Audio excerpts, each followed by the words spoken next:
Hi everybody, welcome to the channel Psychology at Work and Play, where we talk about personal growth, health for wealth, and realigning our mindset. In today's video, we're going to talk about inner work and how do we do inner work? What is this inner work all about? Inner work is a process of looking inward in order to gain a better understanding of who we are as a people, our emotions, our thoughts, our beliefs, and our behaviors. It is the journey towards self-discovery and personal growth. Inner work is not an easy task. It requires of us to confront our fears, our anxieties, and our insecurities. However, it is a real necessary process for us to want to be living fulfilling and better lives and more meaningful life overall. It is important for us to recognize the impact of inner work on our present and our future self. Why is this inner work so important? Inner work is important because it helps us to develop a better understanding of ourselves. And when we take the time to reflect on our thoughts and our emotions, and we become more aware of our internal worlds, and affects the way how we operate. This awareness allows us to make better decisions in our lives and to live in alignment with our values and our beliefs. Inner work also helps us to develop greater self-compassion and self-love, which are important for us as humans. And in my most recent videos, you would have been noticing that I am focusing a lot on self-compassion, self-love, because many persons do not know, have a clue or idea how to love themselves. And that is so important for us to be able to do. A part of the inner work is to evaluate our journey and to chart our way forward. Let us look at a simple evaluation of the inner work, because in each of us there is the child, the inner child. So when we are children, we experience the world in different ways, and how we experience the world impacts how we operate, how we live, how we function as adults in the adult world. So I recall living with my family, my mommy and my dad and my brothers and sisters, and my parents had a lot of kids. It's 10 of us. And even in the mix of that 10, my parents also had other children that they grew for other people, because my mother had a kind heart. And so she constantly took other children. They grew with us. And so we had a big yard. It's a lot of us. But I remember at age 9, before I got to age 9, my bigger sister, my elder sister, was always taking care of me. She was like my mom.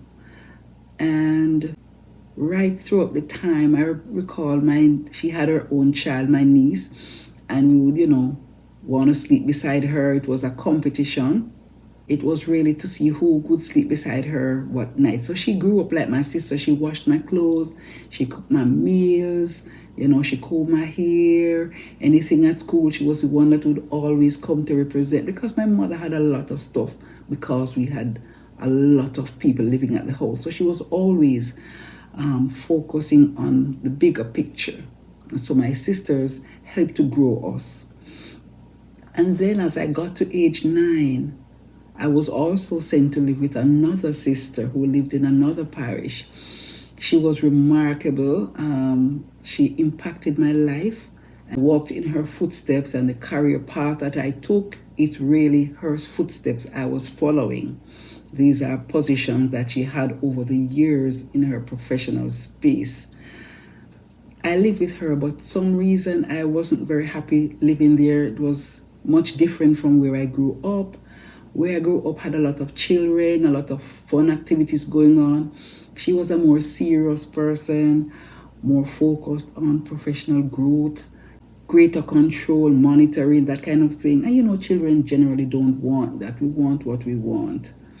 So I didn't enjoy living with her. And when I went on summer holidays and came back, it took me a while each time to get normalized again, because I keep crying and I want to go back home and I want to go back to my mom and my other sisters.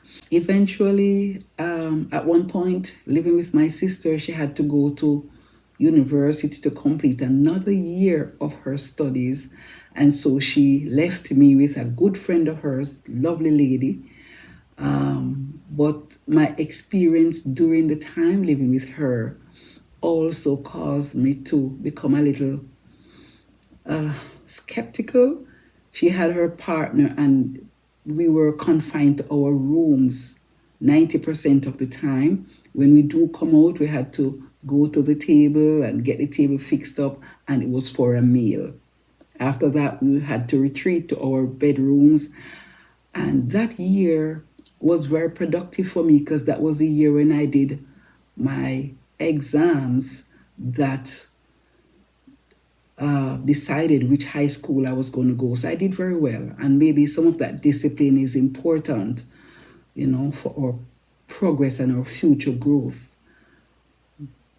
But as I look on myself now and the decisions I make now in my present life, having 3 children, when I look at the decisions I make now, I realize that my inner child has been impacted. So here's what happened.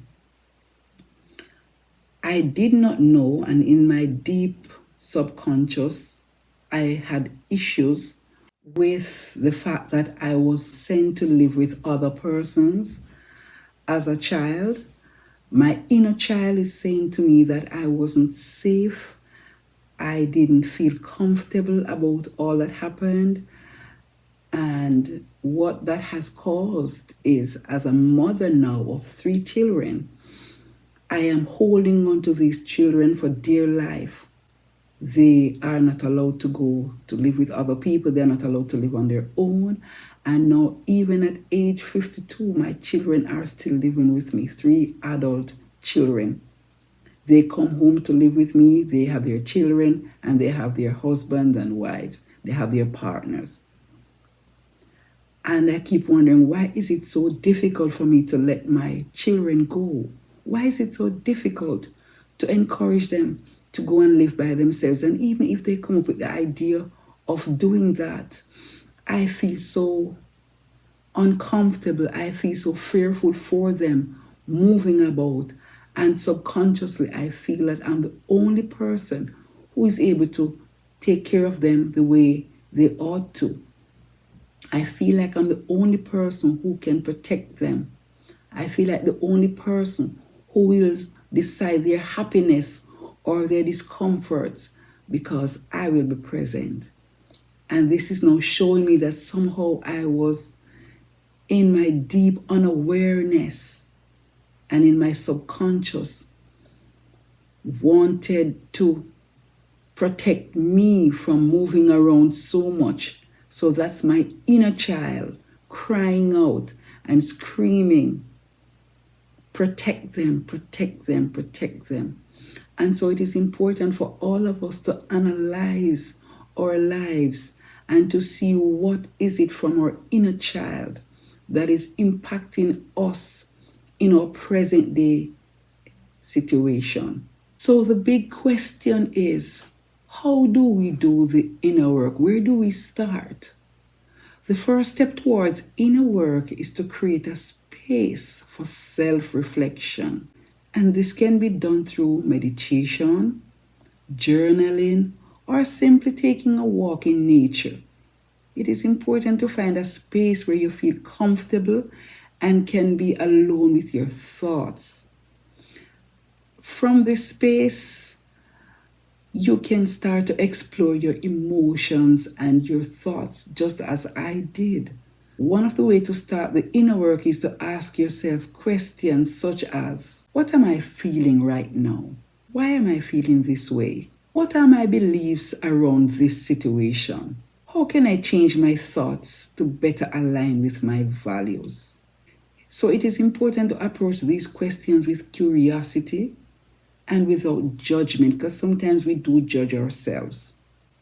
And we must understand that inner work is not about finding faults or blaming yourself or rather blaming anybody, but it's rather about gaining a deeper understanding of ourselves.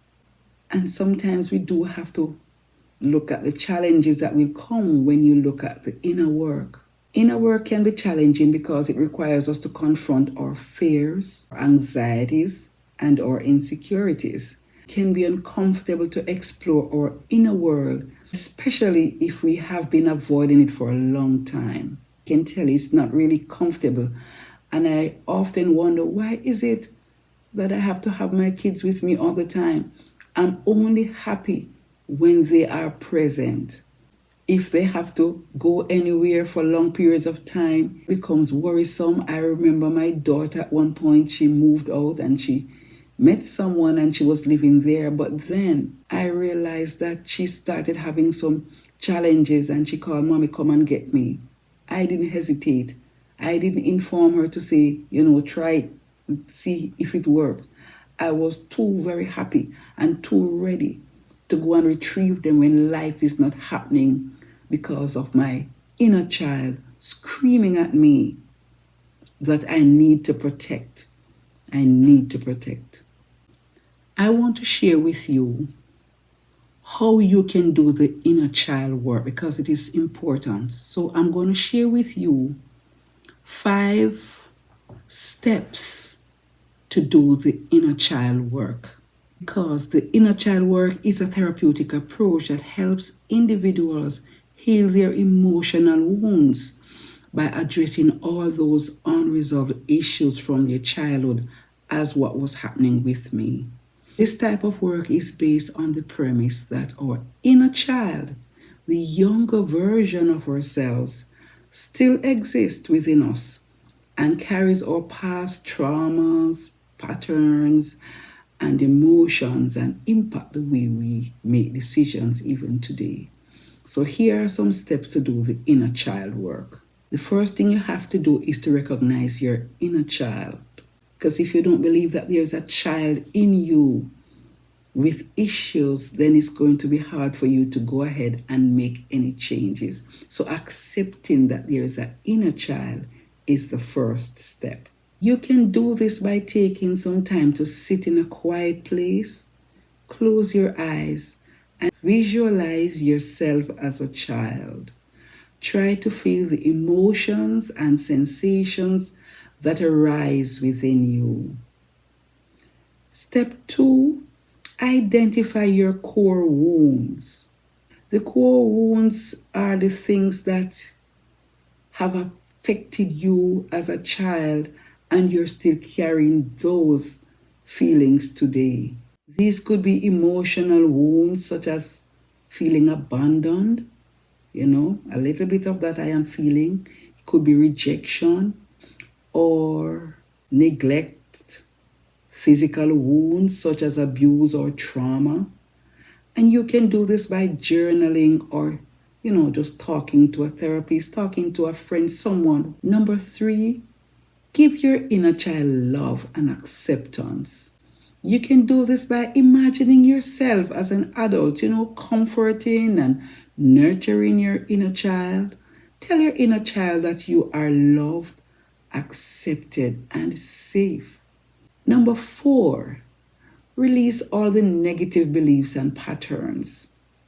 By releasing these negative beliefs or patterns that you have developed is getting to the core of your wounds.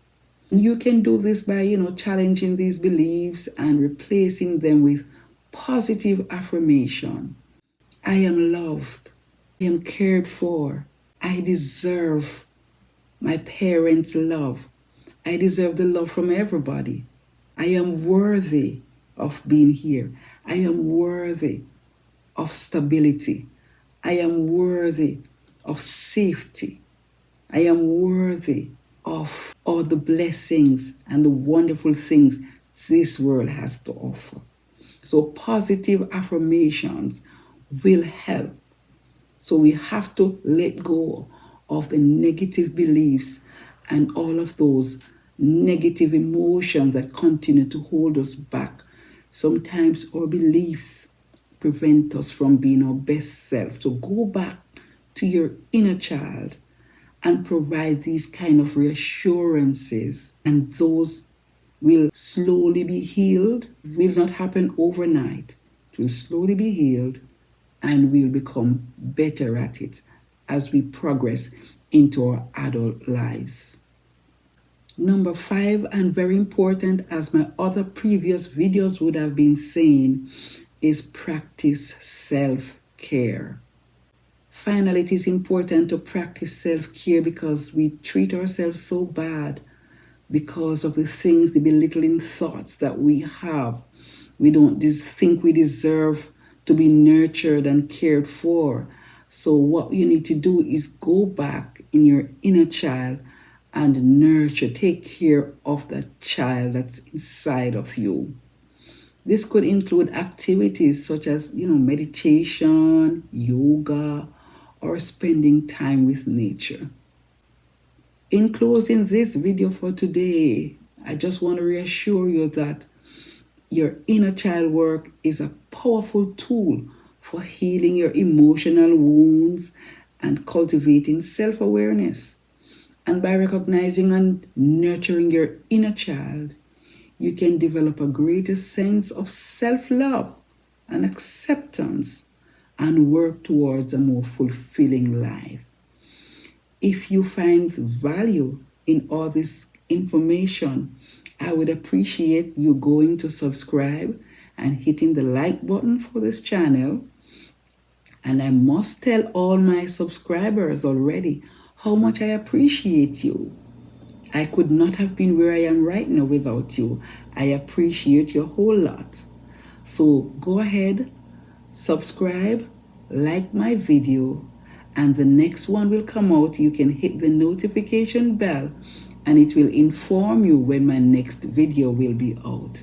I'm happy that you were able to join me here today on Psychology at Work and Play. And in my next video, we are going to talk about how do you know that you are impacted with your inner child experiences. So go ahead, look out for that. Take care. Thank you for joining me. Bye-bye. Ta-ta.